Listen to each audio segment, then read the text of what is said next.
বান্দারে গরুটা দিয়া হাল চাষ করলি, গরুকে কোরমা পোলাও ধান চাউলের ভাগ দিলি না। গরুটা যেখানে প্রসাব পায়খানা করে সেখানেই ঘুমায়, মশারিও নাই। শীতের দিনে ল্যাপ তোষক কম্বল জাজিম ম্যাট্রেস নাই, মশায় কামড়ায় ল্যাস পিটায় আর ঘুমায়। ওরে বন্দা, গাভী থেকে বাছুরটাও দূরে রাখছো। বাছুরটা দুগ্ধ পোষ্য, যত বাছুর আছে বাচ্চা আছে সবার রাতে ক্ষুধা লাগে। বাছুরটা রাতে উঠে ডাকে, মাগো আমার ক্ষুধা লাগছে, খাবার দাও। গাভীটা ডাক দিয়া বলে, বাছুর একটু অপেক্ষা কর, বনিয়াদম দুধ নেওয়ার পরে যা থাকবে খাবি। ওরে বান্দা, সকালবেলা গরুটাকে বাইরে নামিয়ে বাছুরটাকে ছেড়ে দিছ। বাছুরটা দৌড়াইতে দৌড়াইতে লাফাইতে লাফাইতে মায়ের ওলানের বোটায় গিয়া যখন মুখ লাগাইল, দুধ টান দেবে এমন সময় মুখটা টান দিয়া বোটার থেকে সরাই আর এক বোটায় লাগাইছ। ওই বোটায় আশা নিয়ে বড় তাড়াহুড়ো করে বাছুর দুধে টান দিতে চায়, আবার ওটার থেকেও মুখ সরাইয়া নাও। এভাবে কয়েকবার করার পরে বাছুরটারে দুধ খাইতে দিলি না। ওই বাছুরটা নিয়ে খুঁটির সঙ্গে বেঁধে গরুটাকে ভালোভাবে দহন করে দুধ সব নামায় নিলি। বান্দারের পর বাছুরটা ছেড়ে দিলি। বাছুরটা বড় আশা করে গিয়া মায়ের ওলানের বোটার মধ্যে মুখ লাগাইয়া দুধ টানে চুষুনি দেয়, কিন্তু দুধ বের হয় না। এত চেষ্টা করে দুধ নাই। দেখবেন বাছুরটা জোরে জোরে মায়ের ওলানের মধ্যে গুতা মারে দুধ বের করার জন্য। যখন দুধ পায় না, ওই বাছুরটা মায়ের ওলান থেকে ফিরে মায়ের দেখবেন মায়ের মুখের সঙ্গে মুখটা ঘষে। সাহেবে হাইওয়াতুল হাইওয়ান লেখেন, ওই সময় বাছুরটা মায়ের কাছে নালিশ দেয়, ও মা, রাতে ক্ষুধা লাগছে, দুধ দিল না। এখন এসে আমি দুধ পান করব, কত আশা নিয়ে এলাম, আমার আর দুধ পাইলাম না, আমার পেটে বড় ক্ষুধা। ওই সময় দেখবেন গাভীটা বাছুরটার কপালে চাটে, গালে চাটে, পিঠে চাটে। সাহেবে হায়াতুল হায়াল লেখেন, ওই গাভীটা বাছুরটাকে সান্ত্বনা দিয়া বলে, ওরে বাছুর,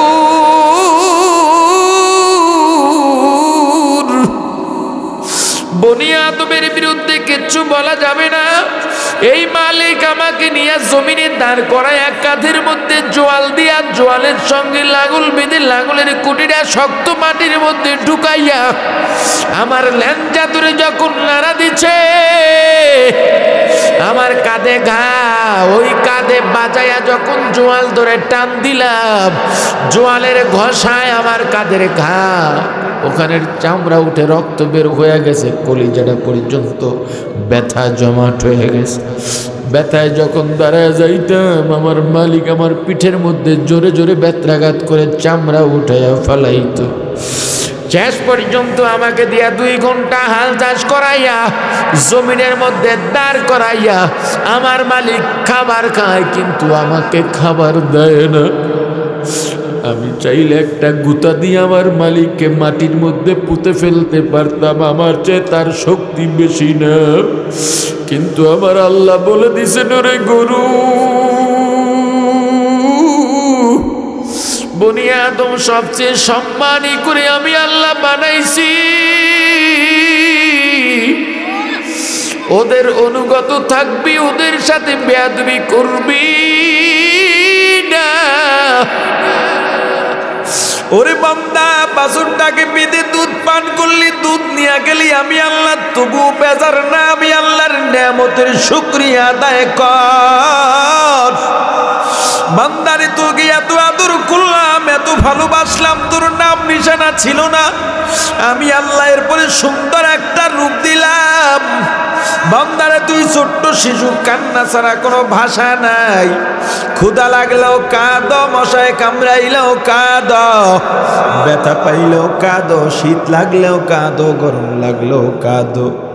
কিন্তু কখন কিসের জন্য কাঁদো তোর ভাই বলতে পারে না, বাবা বলতে পারে না, বোন বলতে পারে না, ফুফু বলতে পারে না, খালা চাচা মামাও বলতে পারে না। কিন্তু কখন কিসের জন্য কাঁদো এটা তোর মা বলে দিতে পারে। বন্দা কেন জানো? এটা তোর মায়ের কারামতি নয়, আমি আল্লাহ তোর মায়ের ভেতরে একটা সেন্সর লাগায় দিছি। যখন তুই ব্যথা পায়া কাঁদিস তখন তোর মায়ের সেন্সরে ধরা পড়ে যায়। যাদের সন্তান আছে আমার কথার সাথে মিলায় দেখবেন, গভীর রাতে সন্তানের ঘুম ভেঙে গেছে, হাত পা আছাড় দেয় আর জোরে জোরে কাঁদে। আপনার বিবিকে ধাক্কা দিয়ে বললেন, ওরে বিবি সন্তানকে দুধ দাও, তবেই তো কান্না বন্ধ হয়ে যায়। বিবি ডাক দিয়া বলে, বেয়াদবি নিয়েন না, মাত্র ঘুমাইছি, ও ক্ষুধার জন্য কাঁদে না, তাহলে কেন কাঁদে? বলে, বেয়াদবি যদি না নেন ফ্যানের সুইচটা অন করে দেন, যখন ফ্যানটা ছেড়ে দেওয়া হয় সন্তানের কান্না বন্ধ হয়ে যায়। সন্তান মায়ের পেছনে হামাগুড়ি খায় আর কাঁদে আর হাঁটে।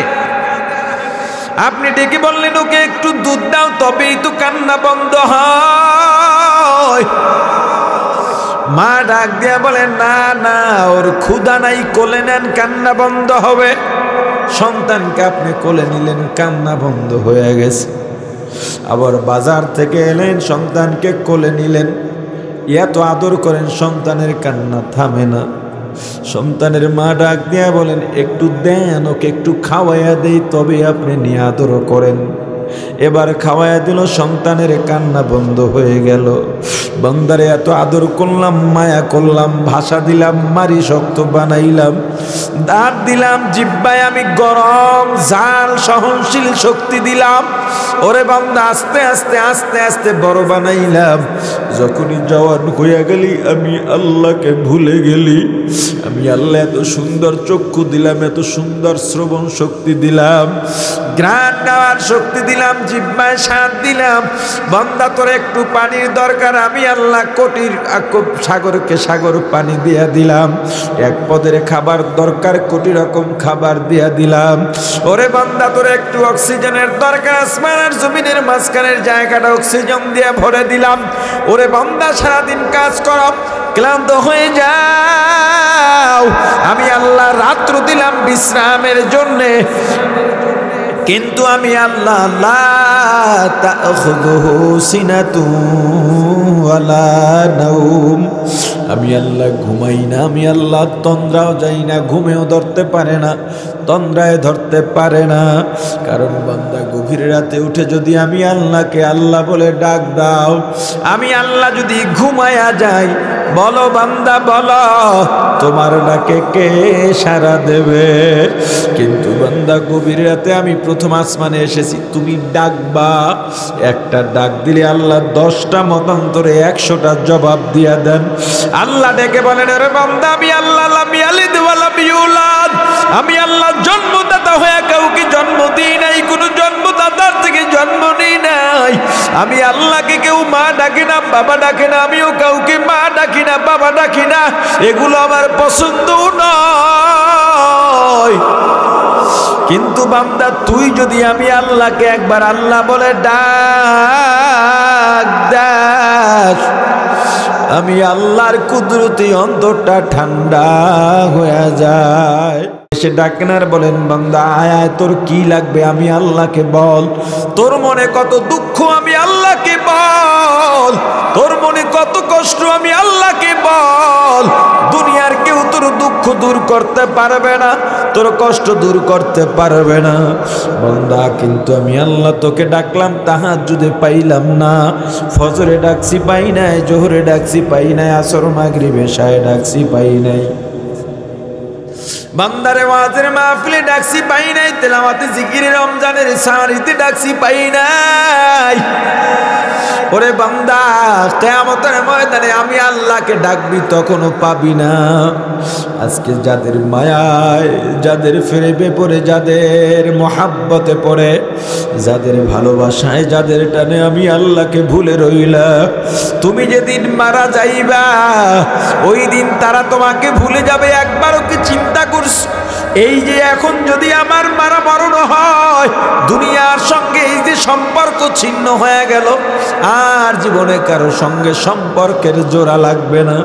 আজিমউদ্দিন প্রধান মারা গেছে, যেদিন মারা গেল ওই যে সম্পর্ক ছিন্ন হয়ে গেল, কিয়ামত পর্যন্ত আর সম্পর্কের জোড়া লাগবে না।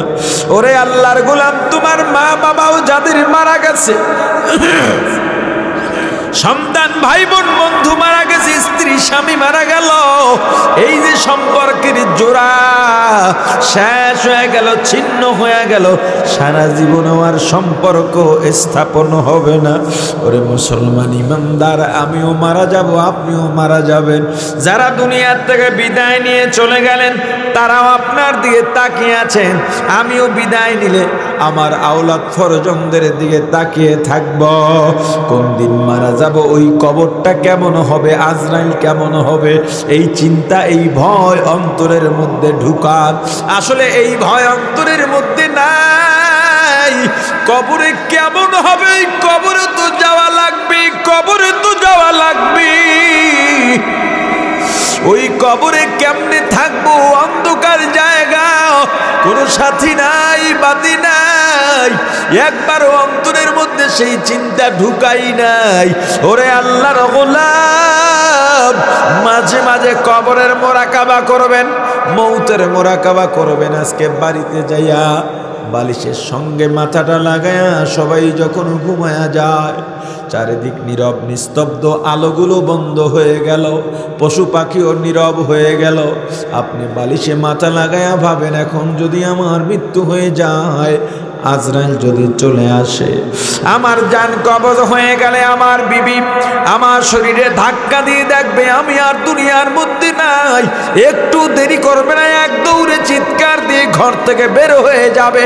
যেই বিবির সঙ্গে রাতে একই বিছানায় সারাটা জীবন কাটিয়ে দিলাম, ওই বিবি আমার কাছে একটা ঘন্টাও থাকবে না। আমার সন্তানগুলো বের হয়ে যাবে, আমার মা বাবাও কাঁদবেন। যদিও সবাই কান্নাকাটি করবেন, কেউ আবদার করবে না আমাকে 10টা দিন দুনিয়াতে রাখার জন্যে, যদিও কান্নাকাটি করবেন, সঙ্গে সঙ্গে আমাকে বিদায় দেওয়ার জন্যেও তাড়াহুড়া করবেন।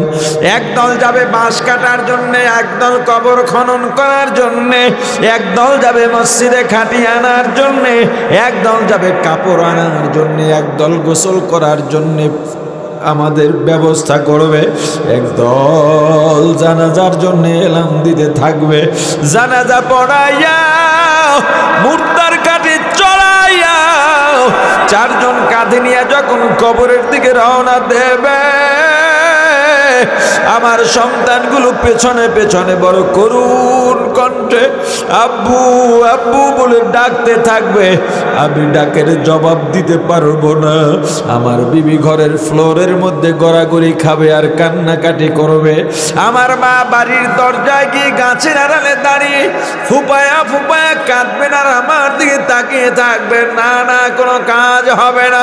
আমাকে কবরের মধ্যে রেখে কোথায় ম্যাট্রেসে বড়লোক, কোথায় তোষক, কোথায় জাজিম, কোথায় কম্বল, কোথায় শিমুল তুলার বালিশ, কোথায় কুল বালিশ, কম দামি 3খানা সাদা কাপড় রে আল্লাহর গোলাম।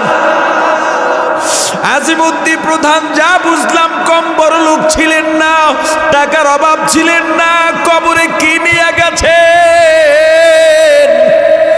ওরে আল্লাহর গোলাম? কিচ্ছু নাই, কিচ্ছু নাই। ডানে মাটি বামে মাটি, মাটির বিছানায় শোয়াইয়া বাঁশের চালি দিয়া কলা পাতা বিছাইয়া সবাই নির্দয়ের মতো মাটি দেবে। আমার কথা ভাববে না, ভাববে না, ভাববে না। তখন আমি একা হয়ে যাব, আল্লাহ ছাড়া আমার আর কেউ থাকবে না। ওরে আল্লাহর গোলাম, ওই আল্লাহ ছাড়া আপনার কেউ নাই। যেই আল্লাহ আমাকে এত নেয়ামত দান করলেন, ওই আল্লাহর সঙ্গে নাফরমানি করো না। এতটুকু চিন্তা করার পর যদি দেখো অন্তরটা একটু নরম হয়, তখন আর ঘুমাইও না। জেগে যাও, সুন্দরভাবে একটু অজু বানাও, যায় নামাজটা বিছায়া দাও, 2 রাকাত 4 রাকাত নামাজ আদায় করো, এরপরে তেলাওয়াত করো, একটু জিকির করে 2 খানা হাত আল্লাহর দিকে বাড়ায়া দাও। তোমার যা বলার আল্লাহকে বলো, গুনার জন্য অনুতপ্ত হয়ে তওবা করো, চোখের পানি ছেড়ে কাঁদো আল্লাহর কাছে। গুনার জন্য অনুতপ্ত হয়ে কান্নার মধ্যে কোনো লজ্জা নাই, লজ্জা নাই, লজ্জা নাই। আল্লাহ আমাদেরকে মাফ করে দেন, বলেন আমিন। ওয়ালা বানুন, সন্তান সন্ততি, নেতা নেত্রী, প্রতিপত্তি, যশ খ্যাতি, বংশমর্যাদা, আধিপত্য, পদ পদবী কিয়ামতের ময়দানে কোনো কাজে লাগবে না। ও মুসলমান ইমানদার আল্লাহর গোলাম, কিয়ামত তো বহুত দূরের কথা, দুনিয়ায় সম্পদ তোমার কতটুকু কাজে লাগে? সন্তান সন্ততি, মা বাবা, দুনিয়ায় বা তোমার কতটুকু কাজে লাগে? গত কয়েকদিন আগে কি খবর দেখো নাই? ব্যাংকার বাবার 2টা বাড়ি, নরসিংদী একটা, ঢাকায় একটা। ব্যাংকের মধ্যে 1 কোটি টাকা জমা। লোক বেচারা মারা গেলেন, একদিন পর্যন্ত বাড়ির নিচতলায় পড়ে আছে। সন্তানগুলো বাবাকে দাফন কাফন করবে, সেই উদ্যোগ নাই। বাবা একা পড়ে আছে মৃতদেহটা। এলাকার কিছু মানবিক যুবকরা, যেই মানুষটার ব্যাংকে 1 কোটি টাকা, 2টা বাড়ি ঢাকাতে, নরসিংদীতে, ওই মানুষটার লাশ যাতে পচে না যায় ঠিক রাখার জন্য ফ্রিজিং অ্যাম্বুলেন্স ভাড়া করার জন্য চাঁদা তুলতে হয়েছে। কি উপকারে আসে তোমার টাকা? পরকাল তো বহুত দূর, এই দুনিয়ায় তোমার কাজে লাগে কবে? পরকাল তো বহুত দূর। পরকালে যাব, ওই হিসাব তো অনেক দূরের। এই দুনিয়ায় তোমার টাকা পয়সা কতটুকু কাজে লাগে? তুমি কোটি কোটি কোটি কোটি টাকার মালিক, আলিশান বাড়ি করেছ, তোমার জুতার দাম অনেক, তোমার দামি দামি ব্র্যান্ডের গাড়ি, তোমার মোবাইলটার দাম 5 লক্ষ টাকা। তবে তুমি আমাকে বলো, তোমার নিজের জন্য কয় টাকা তুমি কাজে লাগাইতে পারো? আগামীকাল 3 বেলা তোমার কয় টাকা বিল হবে? বছরে কয়বার তুমি নতুন জামা বানাও, কয়বার জুতা পাল্টাও? তুমি তো কোটি কোটি টাকার মালিক। তোমার নিজের জন্যে এত যে মাথার ঘাম পায়ে ফেলে গায়ের রক্ত পানি বেনিয়ে না খেয়ে না ঘুমিয়ে রাতকে রাত মনে করো নাই, দিনকে দিন মনে করো নাই, জীবনের ঝুঁকি নিয়ে কত কামাই করলা? পারলে আমাকে বলো, এত কামাইয়ের তোমার নিজের জন্যে কয় টাকা কাজে লেগেছে? হলো কি হবে এই টাকা পয়সা দিয়ে? দুনিয়ায় সন্তান তোমার কোন কাজে লাগে? যাদের সন্তানগুলো সংসার করে ফেলেছে, ওই বৃদ্ধ মা বাবা ইমাম সাহেবের রুমে গিয়ে ইমাম সাহেবের পাশে বসে গোপনে গোপনে চোখের পানি ছেড়ে কাঁদেন আর বলেন, হুজুর কত কষ্ট করে সন্তানকে লেখাপড়া করাইলাম, ঈদের দিন নিজে কিছু নতুন বানাই নাই, পুরান জামাটা ইস্ত্রি করে ঈদের নামাজ আদায় করেছি, কিন্তু সন্তানের জন্য নতুন জামা কাপড় জুতা কিনে দিয়েছি। আজকে সন্তান আমার খোঁজ খবর রাখে না। জুমার বয়ানে মা বাবার খেদমত নিয়ে একটু বয়ান করবেন। কি কাজে লাগলো? যদি তোমার মায়ের সঙ্গে তোমার তর্ক হয়, তোমার মায়ের বিরুদ্ধে তোমার কথা চলে যায়, তোমার মাও তোমার পক্ষে থাকে না। তোমার বাবার স্বার্থে যদি লাগে, তোমার বাবাও তোমার পক্ষে থাকে না। তোমার ভাইয়ের বিরুদ্ধে যদি তোমার কথা চলে যায়, তোমার ভাইও তোমার পক্ষে থাকে না, মামলাও দিতে চায়। দুনিয়াতেই তো কেউ কাজে লাগলো না। কয়েকদিনকে আগে কি দেখো নাই, একজন নায়কের শ্বশুর যেই পিস্তল কিনেছে নিজেকে আত্মরক্ষার জন্যে, মানুষ তাকে খুন করতে হয় নাই, নিজের পিস্তল দিয়ে নিজেই দুনিয়ার থেকে বিদায় নিয়ে গেছে। টাকা পয়সার তো অভাব নাই, সন্তানও আছে, বিবিও আছে, সব যেন থেকেও নাই। দুনিয়ায় এত কিছু থাকার পরেও কাজে লাগে না, এজন্য দুনিয়ার থেকে বিদায় নিচ্ছে। যদি ভেতরে দিন থাকতো, কোনোদিন আত্মহত্যা করতে পারত না। কারণ মনে করেছে আমার এত কষ্ট, এই কষ্ট নিবারণের জন্য আত্মহত্যা করেছে। অথচ যদি দিন থাকতো তাহলে বুঝতো আত্মহত্যা করা তো ওইটার থেকেও বড় বেশি যন্ত্রণা। যন্ত্রণা থেকে বাঁচার জন্য যেই কাজ করি, ওই কাজ করার পরে যদি যন্ত্রণা বাড়ে তাহলে যন্ত্রণার জন্য ওই কাজ কেউ করে? মুসলমান ইমানদার, আল্লাহ এত সুন্দর করে আপনাকে আমাকে বানাইলেন, কেন ভুলে গেলাম? কেন ভুলে গেলাম? দেখেন আল্লাহ আফসোস করে বলেন, সতর্কতা দিয়ে বলেন, কাইফা তাকফুরুনা বিল্লাহ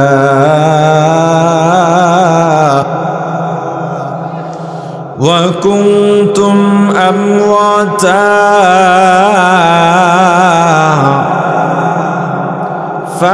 فأحياكم ثم يميتكم ثم يحييكم ثم يميتكم ثم يحييكم ثم إليه ترجعون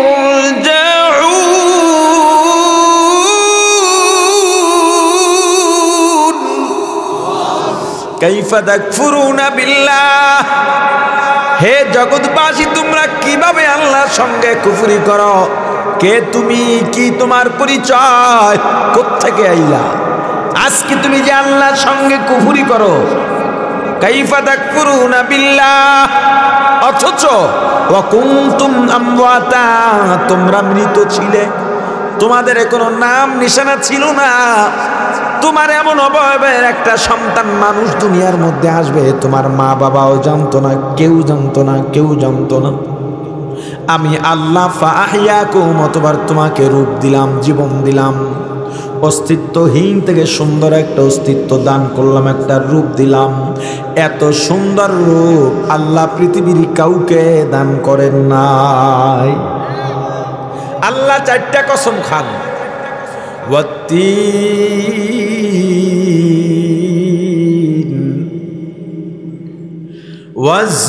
ওয়াজ্জাইতুন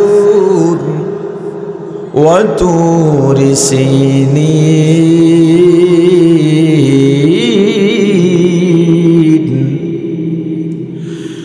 ওয়াহাযাল বালাদিল আমিন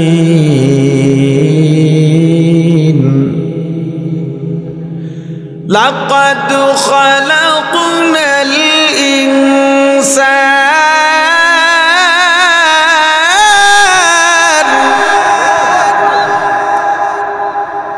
লাকাদ খালাকনাল ইনসান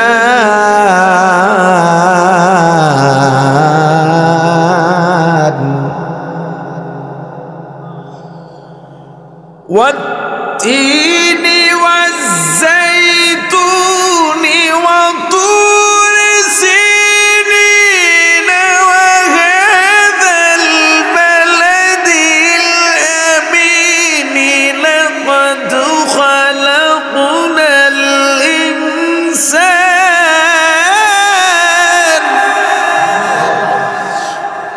لقد خلقنا الإنسان في أحسن تقويم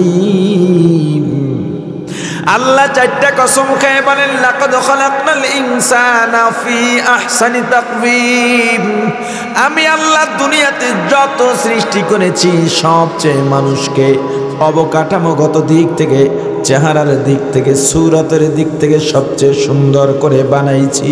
এত সুন্দর করে আমি আল্লাহ পৃথিবীর আর কাউকে বানাই নাই। শুধু কি সুন্দর, ওয়ালাকাদ কাররামনা বানি আদম, আমি আল্লাহ বনি আদমকে সম্মানী করে বানাইছি। বাঘ মানুষকে ভয় পায়, সিংহ মানুষকে ভয় পায়, সাপ মানুষকে ভয় পায়। এত বড় শক্তিশালী একটা হাতি, 10-12 বছরের বালক হাতির পিঠের উপরে বসে পায়ের বৃদ্ধাঙ্গুলি দিয়া কানের গোড়ায় খোঁচা দেয়, ওই পায়ের বৃদ্ধাঙ্গুলির ইশারায় হাতিটা উঠে বসে, দৌড়ায়, দাঁড়ায়। শক্তির কারণে নয়, মানুষের সম্মানের কারণে মানুষের হাতে সবাই ধরা দেয়। আমি আল্লাহ মানুষকে এত সম্মান করে বানাইলাম, এত সম্মান দিয়া বানাইলাম, শুধুমাত্র সূরত আর সম্মান না, আমি আল্লাহ মানুষকে পরিপূর্ণ জীবনের প্যাকেজ দিয়া পাঠাইছি। কেমন সেটা? পাখির বাসা থাকে গাছের উপরে, ঝড় এলে পড়ে যায়, বৃষ্টি এলে ভিজে যায়। মানুষকে আমি আল্লাহ কত সুন্দর বাসস্থানের ব্যবস্থা দিয়েছি। রোদেও সমস্যা নাই, বৃষ্টিতেও সমস্যা নাই, ঝড়েও সমস্যা নাই, গ্রীষ্মেও সমস্যা নাই, শীতেও সমস্যা নাই।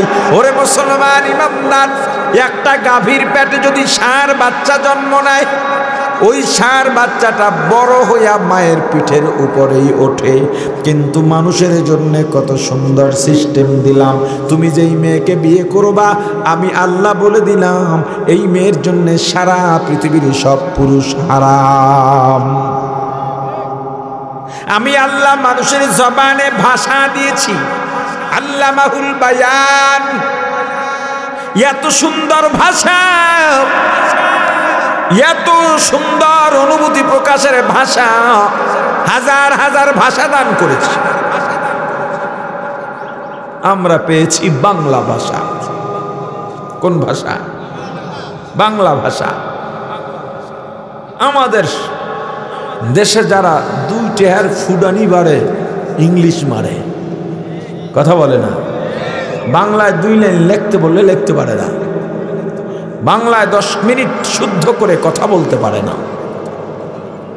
এটা শুধু উনি সরকার দলীয় নেতা, ওনার দলের এমপি মন্ত্রীরাও পারে না। দেখেন টিভির সামনে ফটর ফটর ইংলিশ মারে। এখন 21শে ফেব্রুয়ারি, আমাদের ফেব্রুয়ারি মাস, ভাষা আন্দোলন, ভাষা যেই মাসে আমরা ভাষা স্বাধীনতা অর্জন করেছি, 21শে ফেব্রুয়ারি কেন হবে? বাংলা ভাষার দিবসের নাম দিয়েছি 21শে ফেব্রুয়ারি। গোড়ায় গলত, কথা কয় না। হওয়া দরকার ছিল কি? 8ই ফাল্গুন।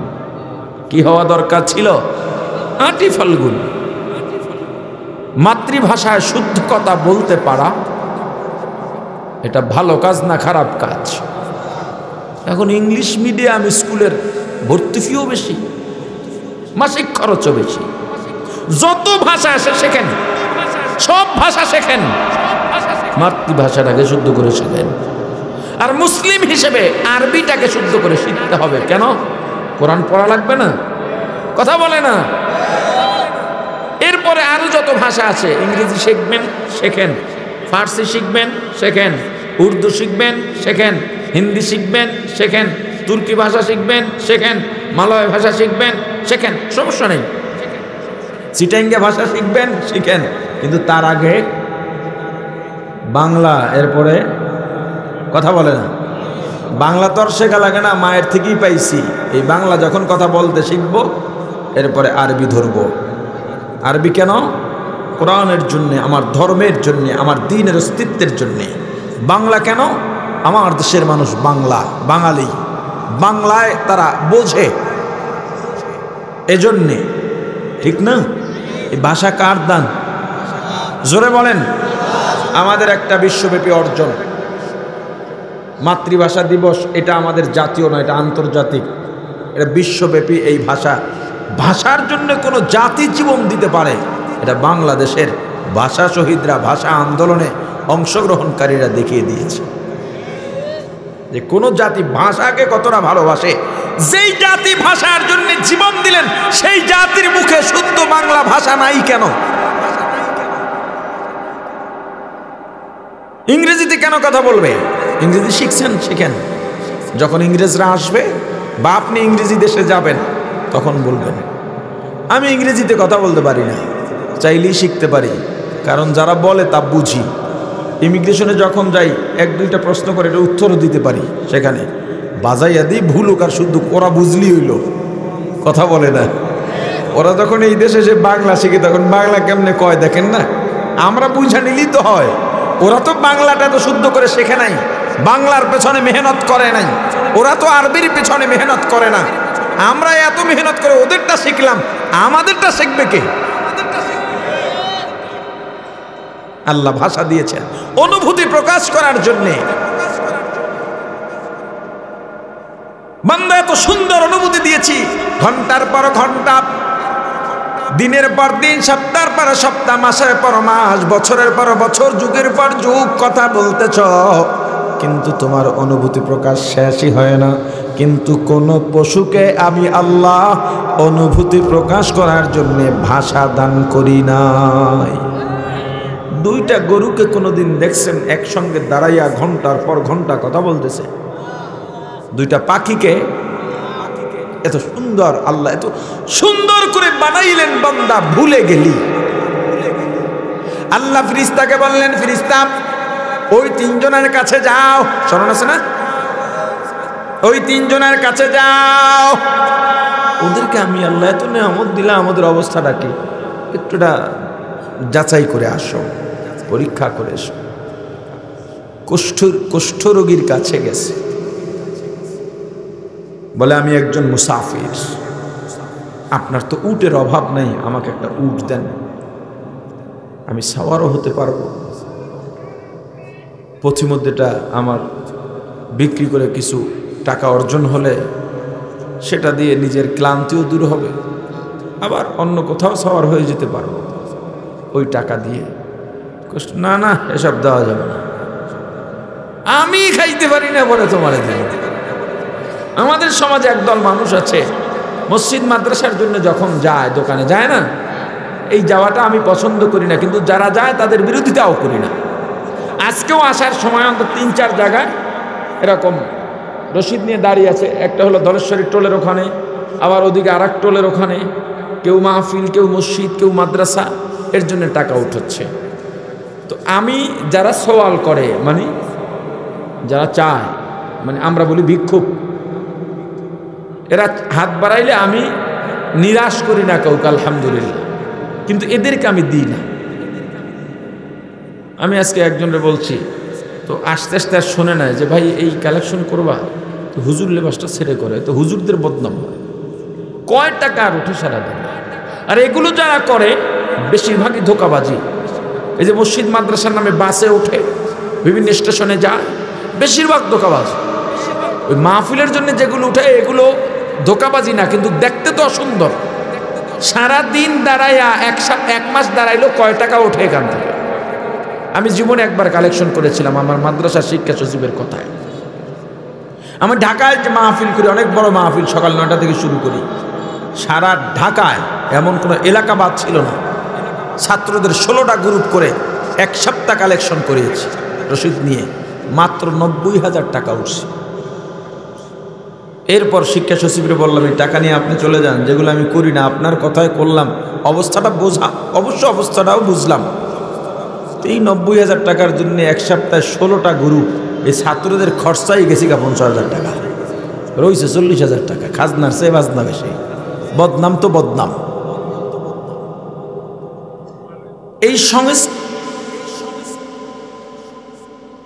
এই সংস্কৃতিটা আমাদের থেকে যাওয়া দরকার। কিন্তু আপনাদের কাজ আছে, কেন মসজিদওয়ালা রাস্তায় গেল? আপনার এলাকার একটা মসজিদ আপনারা সবাই মিলে চালাইতে পারেন না? আল্লাহর উপরে এতটুকু তাওয়াক্কুল নাই?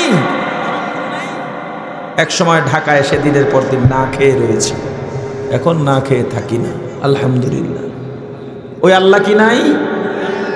আপনি খেতে পারেননি, আপনার ছেলে এখন কোটিপতি, এমন নজির কি নাই? আপনার তো কিছুই নাই, ছেলেটা কোটিপতি হলো কিভাবে? ওই আল্লাহর উপর থেকে বিশ্বাস কেন হারালেন? বরং উচিত আমাদের উদ্যোগে মাদ্রাসা কমিটি ছাত্র শিক্ষকের দিকে না তাকিয়ে থেকে, মসজিদ কমিটির দিকে না তাকিয়ে থেকে, কি প্রয়োজন আছে নিজেরা বসে মিটিং করে সেটা নিজেরা নিজেদের মধ্যে কালেকশন করে সেখানে পৌঁছে দেওয়া, এটা দায়িত্ব ছিল। আল্লাহ বোঝার তৌফিক দান করেন। এরপরও কিছু কিছু দোকানদার বলবে, এ হুজুর আর জ্বালা দিয়েন না তো, এই দিতে দিতে আপনাদেরকে শেষ। এই যারা বলে দিতে দিতে শেষ, খবর নিয়ে দেখেন সারা জীবন মিলে 5,000 টাকাও দান করে নেয়। যে লোক দান করে সে এভাবে বলে না। এরপরে গেলে হুজুরকে বসায় রাখে, আধা ঘন্টা টেহা দেয়, 10টা ভাব লয় 50,000 টেহার। আল্লাহ হেফাজত করেন। জোরে বলেন না আমিন। বলতে টেহা লাগে না, জোরে বলেন আমিন।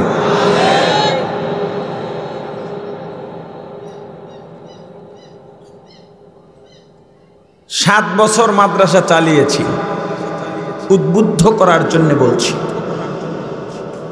কোন বাপের বেটা বলতে পারবে না কারো কাছে রসিদ বই নিয়ে গিয়েছি। এই মাহফিলের টাকা দিয়ে যা আপনারা দেন ওই মাদ্রাসা চালিয়েছি।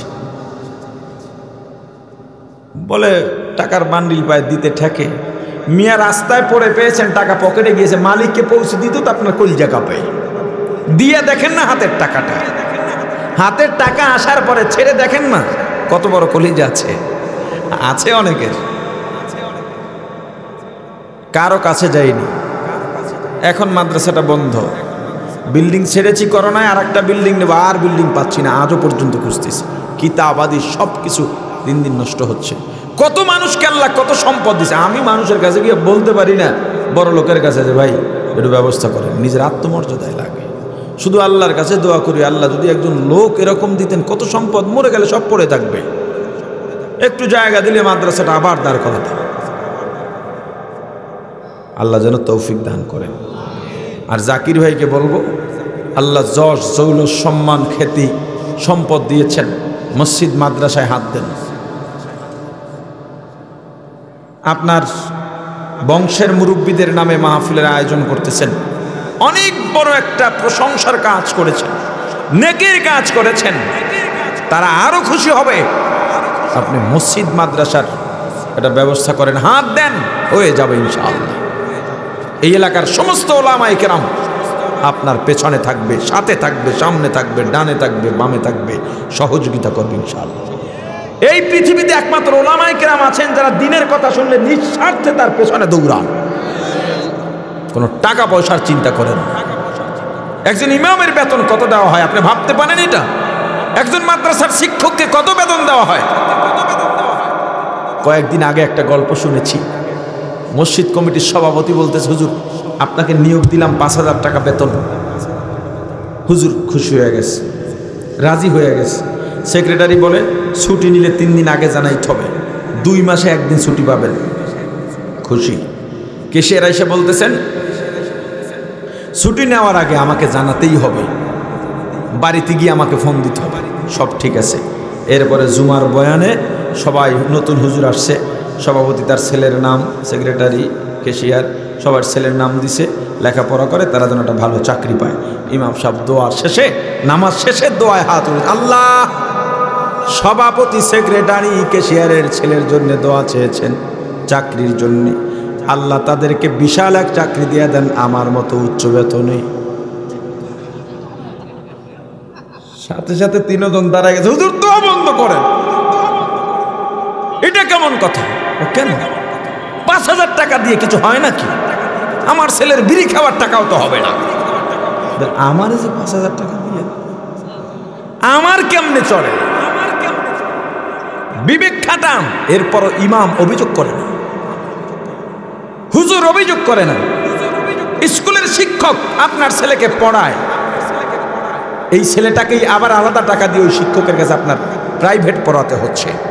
প্রাইভেট না পড়ালে আপনার ছেলে পরীক্ষায় পাশ করছে না কেন?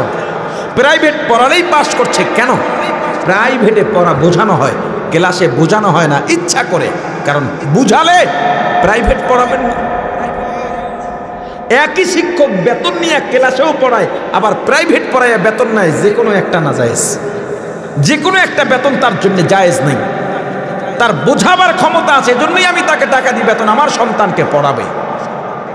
সে বুঝাইল না, প্রাইভেটে বুঝাইয়া আবার টাকা নিল, ওই ক্লাসের টাকাটা তার জন্য জায়েজ নেই। মাদ্রাসার শিক্ষক কয় টাকা বেতন দেন, সকাল থেকে রাত পর্যন্ত একটা সন্তানের পেছনে নিজের ছেলের মতো শ্রম দেন, মানুষ গড়ার জন্য বাড়তি টাকা নেন না, বরং বেতনটাও বাকি থাকে। ইমামের বেতন বাড়ান, শিক্ষকের বেতন বাড়ান। এরপরেও ওলামায়ে কেরাম আপনাদের সঙ্গে থাকবে। আপনারা দ্বীনের খিদমতে যে এগিয়ে আসবেন, দায়িত্ব নিয়ে বললাম, উলামায়ে কিরামের পক্ষ থেকে প্রতিনিধি হয়ে বললাম, তারা আপনাদের সঙ্গে জান প্রাণ দিয়ে থাকবে ইনশাআল্লাহ। আল্লাহ কবুল করেন, জোরে বলেন। কুষ্ঠরোগী বলে কিছু বলবো?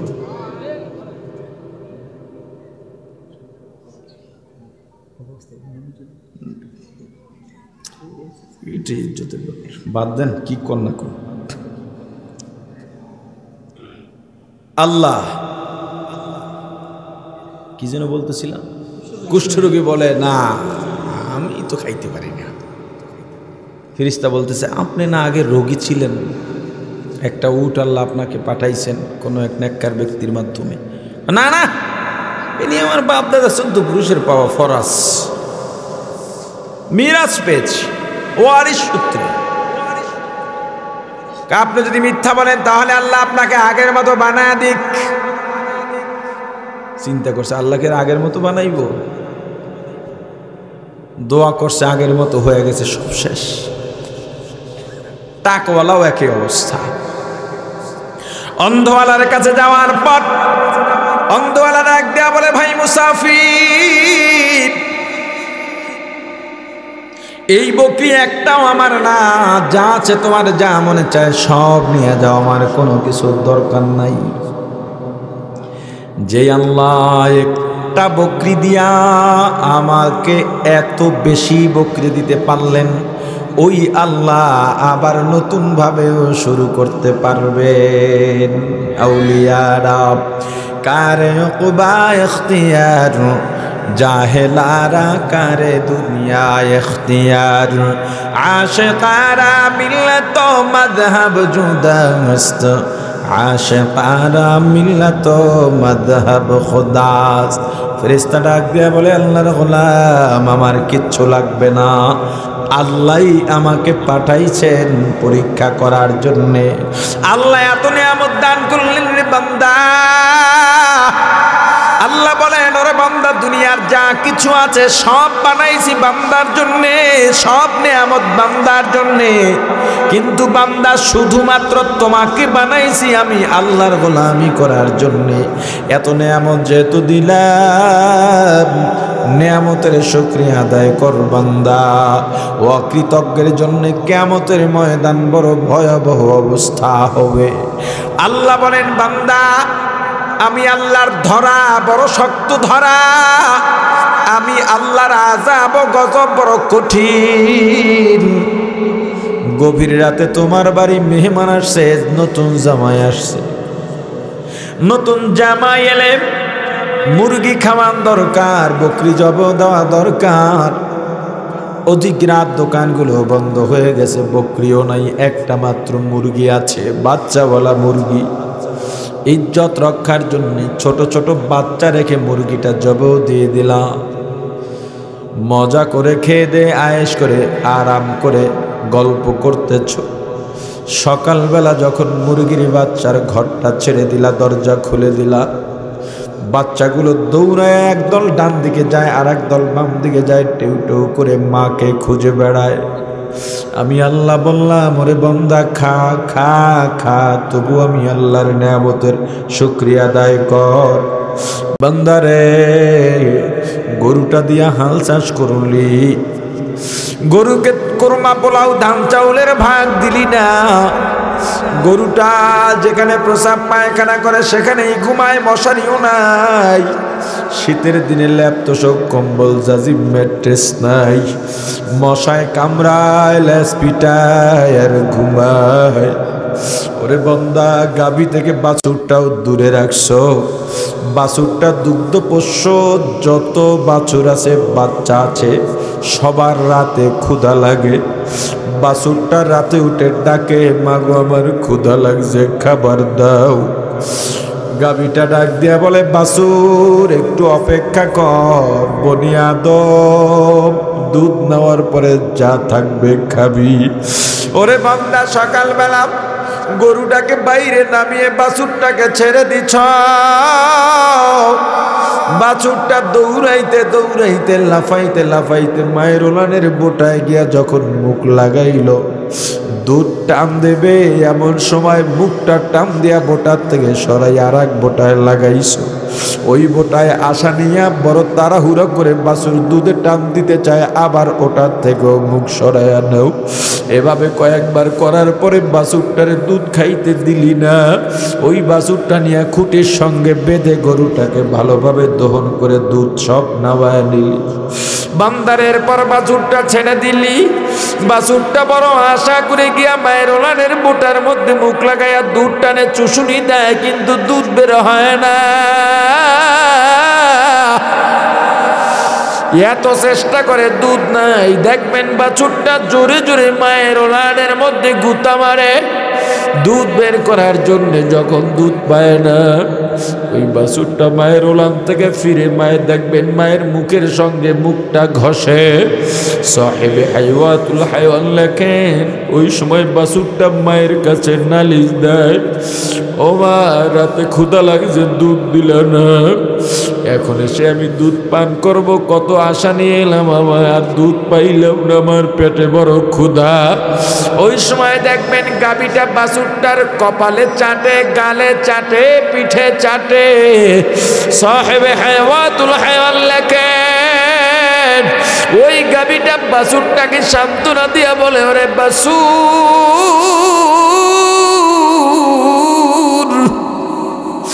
বনি আদমের বিরুদ্ধে কিচ্ছু বলা যাবে না।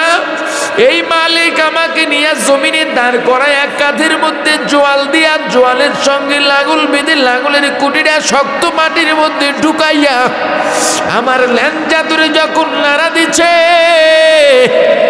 আমার কাঁধে ঘা, ওই কাঁধে বাজাইয়া যখন জোয়াল ধরে টান দিলাম, জোয়ালের ঘষায় আমার কাঁধের ঘা, ওখানের চামড়া উঠে রক্ত বের হয়ে গেছে, কলিজাটা পর্যন্ত ব্যথা জমাট হয়ে গেছে। ব্যথায় যখন দাঁড়ায় যাইতাম, আমার মালিক আমার পিঠের মধ্যে জোরে জোরে ব্যথাঘাত করে চামড়া উঠাইয়া ফেলাইতো। শেষ পর্যন্ত আমাকে দিয়া 2 ঘন্টা হাল চাষ করাইয়া জমিনের মধ্যে দাঁড় করাইয়া আমার মালিক খাবার খায়, কিন্তু আমাকে খাবার দেয় না। আমি চাইলে একটা গুতা দিয়ে আমার মালিককে মাটির মধ্যে পুঁতে ফেলতে পারতাম, আমার চেয়ে তার শক্তি বেশি না। কিন্তু আমার আল্লাহ বলে দিছেন, রে গরু, বনি আদম সবচেয়ে সম্মানী করে আমি আল্লাহ বানাইছি, ওদের অনুগত থাকবি, ওদের সাথে বেয়াদবি করবি না। ওরে বান্দা, বাছুরটাকে বেঁধে দুধ পান করলি, দুধ নিয়ে গেলি, আমি আল্লাহ তবু বেজার না, আমি আল্লাহর নেয়ামতের শুকরিয়া আদায় কর। বান্দারে তোকে এত আদর করলাম, এত ভালোবাসলাম, তোর নাম নিশানা ছিল না, আমি আল্লাহ এরপরে সুন্দর একটা রূপ দিলাম। বান্দারে তুই ছোট্ট শিশু, কান্না ছাড়া কোনো ভাষা নাই, ক্ষুধা লাগলেও কাঁদ, মশায় কামড়াইলেও কাঁদ, ব্যথা পাইলেও কাঁদ, শীত লাগলেও কাঁদ, গরম লাগলেও কাঁদ, কিন্তু কখন কিসের জন্য কাঁদো তোর ভাই বলতে পারে না, মা বাবা বলতে পারে না, বোন বলতে পারে না, ফুফু বলতে পারে না, খালা চাচা মামাও বলতে পারে না, কিন্তু কখন কিসের জন্য কাঁদো এটা তোর মা বলে দিতে পারে। বন্দা কেন জানো? এটা তোর মায়ের কারামতি নয়, আমি আল্লাহ তোর মায়ের ভেতরে একটা সেন্সর লাগাই দিছি। যখন তুই ব্যথা পায়া কাঁদিস তখন তোর মায়ের সেন্সরে ধরা পড়ে যায়। যাদের সন্তান আছে আমার কথার সাথে মিলায় দেখবেন, গভীর রাতে সন্তানের ঘুম ভেঙে গেছে, হাত পা আছাড় দেয় আর জোরে জোরে কাঁদে। আপনার বিবিকে ধাক্কা দিয়ে বললেন, ওরে বিবি, সন্তানকে দুধ দাও, তবেই তো কান্না বন্ধ হয়ে যায়। বিবি ডাক দিয়া বলে, বেয়াদবি নিয়েন না, মাত্র ঘুমাইছি, ও ক্ষুধার জন্য কাঁদে না, তাহলে কেন কাঁদে? বলে, বেয়াদবি যদি না নেন ফ্যানের সুইচটা অন করে দেন, যখন ফ্যানটা ছেড়ে দেওয়া হয় সন্তানের কান্না বন্ধ হয়ে যায়। সন্তান মায়ের পেছনে হামাগুড়ি খায় আর কাঁদে আর হাঁটে। আপনি ডেকে বললেন, ওকে একটু দুধ দাও, তবেই তো কান্না বন্ধ হয়। মা ডাক দিয়া বলে না না, ওর ক্ষুধা নাই, কোলে নেন, কান্না বন্ধ হবে। সন্তানকে আপনি কোলে নিলেন, কান্না বন্ধ হয়ে গেছে। আবার বাজার থেকে এলেন, সন্তানকে কোলে নিলেন, এত আদর করেন, সন্তানের কান্না থামে না। সন্তানের মা ডাক দিয়া বলেন একটু দেন, ওকে একটু খাওয়াইয়া দেই, তবে আপনি নিয়ে আদর করেন। এবার খাওয়াইয়া দিল, সন্তানের কান্না বন্ধ হয়ে গেল। বান্দারে এত আদর করলাম, মায়া করলাম, ভাষা দিলাম, মারি শক্ত বানাইলাম, দাঁত দিলাম, জিহ্বায় আমি গরম জাল সহনশীল শক্তি দিলাম। ওরে বান্দা আস্তে আস্তে আস্তে আস্তে বড় বানাইলাম। যখনই জওয়ান হইয়া গেলি, আমি আল্লাহকে ভুলে গেলি। আমি আল্লাহ এত সুন্দর চক্ষু দিলাম, এত সুন্দর শ্রবণ শক্তি দিলাম, ঘ্রাণ নেওয়ার শক্তি দিলাম, জিহ্বায় স্বাদ দিলাম। বান্দা তোর একটু পানির দরকার, আমি আল্লাহ কোটির সাগরকে সাগর পানি দিয়া দিলাম।